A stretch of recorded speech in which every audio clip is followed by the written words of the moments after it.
so glad that you decided that you'd come to another session. And today I've got a real humdinger. I am hoping that we can start a discussion on what makes some people get cured and some people never get cured. And how does it all work? I mean, what makes one tick versus the other? I have different groups, men with erectile dysfunction, and they are all screaming, "Help me, help me, help me cure this." And then they don't follow through on the rest of the conversation. They never comment back. They go into a withdrawal and they don't communicate about what's going on in their life. I've seen it with my own eyes where people would go into the physical therapist or occupational therapist, and they would, while they're working with the therapist, they're working with the therapist. They are present. They are talking about how painful it is. They're talking about what type of benefits they're getting. But as soon as they leave, gone. Never think about it before, never think of it again. And they're not willing to do any of the exercises or the requirements in order to get better.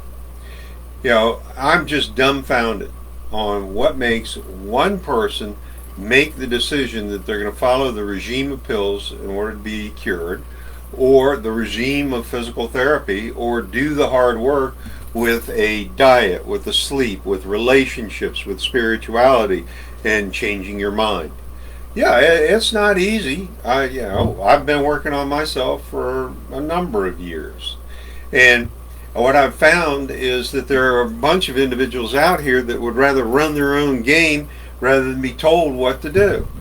It just blows my mind that there are homeless people that are more determined about their freedom and control of their own life, that they're willing to live on the street with all of the hazards that go along with that, just because they don't want to be told what to do and have rules that tell them that they have to be at a specific place at a specific time.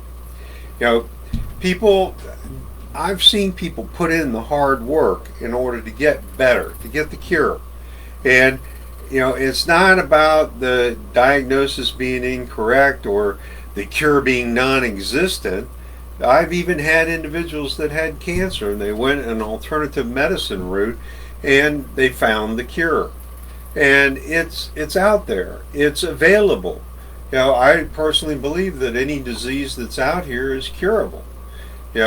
We aren't taught in school how the medical profession or your health works, or what, we're taught the food pyramid. And if that wasn't confusing, I don't know what was. But they don't talk about how good physical exercise is, or staying away from smoking, and how important it is to be in good relationships with others and have good mental health. Yeah, we aren't taught in school that we need to pay attention to the physical therapist and the occupational therapist in order to be able to get better. One of the things that I experienced firsthand was a parent that basically gave up. They would go to the doctor as a ceremonial, as a ritual, as a thing to do during the day. But as soon as they got back home, they didn't have any passion. They didn't have any reason to live. And what happened is, shortly thereafter, they passed away.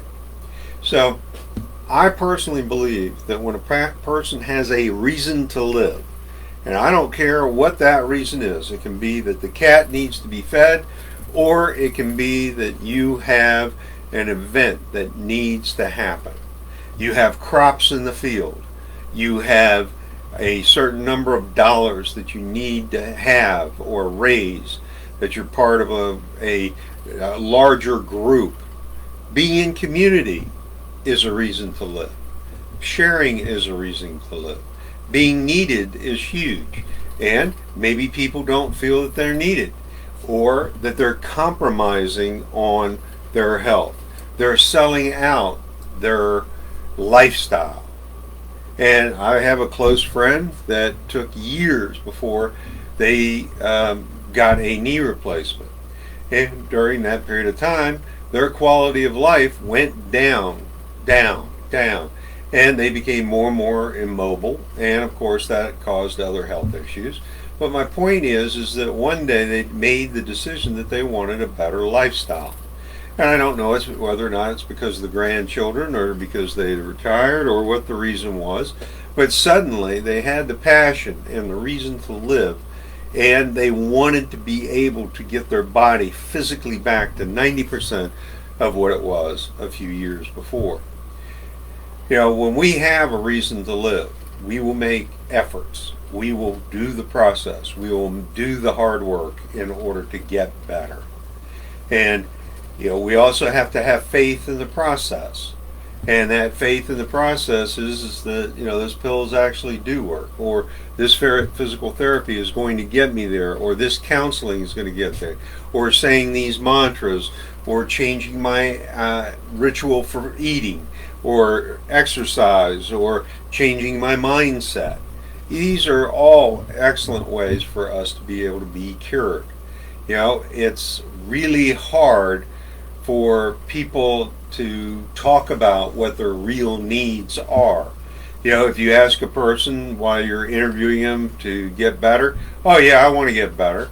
Well, are you going to pay attention to the directions? Well, I might, you know, if they're easy and it doesn't take much effort and I really don't have to do anything, and all I have to do is just breathe. No, that isn't how it works. It's your body, it's your life, it's your lifestyle, and it's your quality of life. And there's plenty of things that you can do in order to get much better.